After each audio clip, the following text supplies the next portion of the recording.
అందరికీ నమస్కారం. Krishna cinema release అయ్యి 18 ఏళ్ళు అయిందంటే ఇంక నమ్మలేకుండా ఉంది నాకే. ఈ సినిమా నిర్మాత నా స్నేహితుడు బుద్ధాని కాశీ విశ్వనాథ్ గారికి, అలాగే దీని సమర్పకులు డివివి దానయ్య గారికి నేను థ్యాంక్స్ చెప్తున్నాను. కృష్ణ సినిమా రిలీజ్ అయ్యి 18 ఏళ్ళు అయిందంటే నమ్మలేకుండా ఉంది.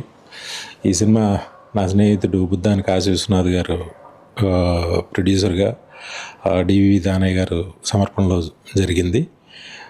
ఒక సెన్సేషనల్ హిట్కి, ఒక సెన్సేషనల్గా ఆ రోజుల్లో మంచి హిట్ సాధించిన, మంచి పేరు తెచ్చిన సినిమా ఇది.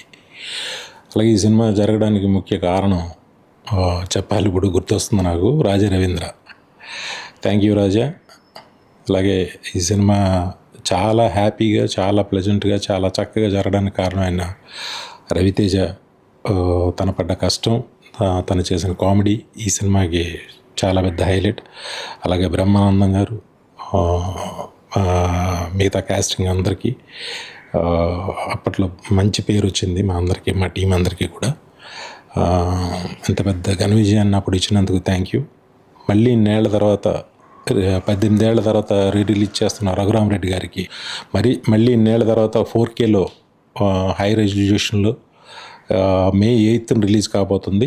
దీన్ని రిలీజ్ చేస్తున్న రఘురామరెడ్డి గారికి నా విషెస్ తెలియజేస్తున్నా. అప్పట్లాగే ఈ సినిమాని మళ్ళీ మరొకసారి ఆదరిస్తారని మనస్ఫూర్తిగా కోరుకుంటూ అందరికీ నా ధన్యవాదాలు. Thank you.